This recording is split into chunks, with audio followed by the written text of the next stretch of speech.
monopolistic competition means a market situation in which competition is imperfect, not perfect. Okay, the product of the firm under the monopolist competition are mainly close substitute to other, means they are close substitute to each other but not same. Now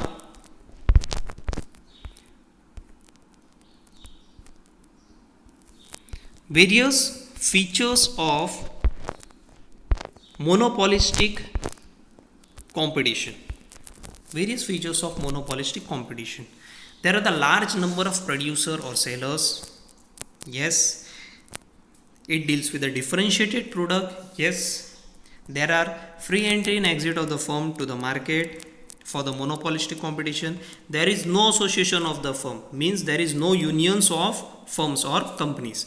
There is no price competition and there is a lack of knowledge of the market. These are the various features or assumption of the monopolistic competition. Now next we'll see the difference between perfect competition and monopolistic competition. Now in perfect competition, products are identical while products are differentiated. In monopolistic competition, it is not a real concept. Now and monopolistic competition is a real concept. In perfect competition, large number of buyers and sellers are there. Buyers and sellers are not large. In monopolistic competition, perfect knowledge of market condition in perfect competition, lack of perfect knowledge of market condition in monopolistic competition. Selling cost doesn't play any role. In perfect competition, selling cost has an important role in the monopolistic competition as it will increase direct profit. Now they are the price taken in the perfect competition. Now here monopolistic competition are the price makers. Now next topic is oligopoly. Now what do you mean by the oligopoly? Oligopoly is a situation in which there are so few sellers and that each of them is conscious of the result upon the price of the supply, means few sellers and each one of the seller are focuses on the result, that is product and its price and supply, means number of sellers are less but they are more concerned about their product and the price and the supply. Now let's see the oligopoly features. Oligopoly features are the firm are interdependent in decision making. And now advertising should be effective. The number of firms or producers or sellers are very small. Now products are identical or close substitute to each other, means that are not same product, they are close substitute to each other. Now next is a price discrimination under the oligopoly. First is independent pricing model. Now price determination means how the price are determined under the oligopoly. First, independent pricing model. Oligopolists assume that if one decide to decrease the price, the other will also reduce the price. Yes, in general market, if one seller or one shopkeeper decided to decrease the price, then other will also reduce the price of the product.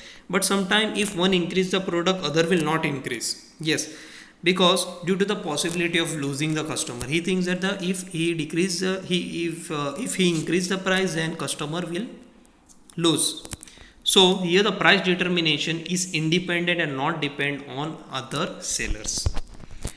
Next is second is pricing under price leadership.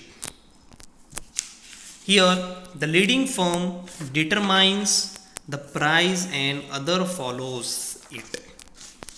Means the leading firm decide the price and other will simply follow it. The large firm who fixes the price is known as the price makers, and the firm who follow it is they are known as the price takers. Now there are four types of price leadership. First is a dominant leadership. In dominant leadership, one large firm fix the price and small firm simply accept the price in the market. Yes, dominant.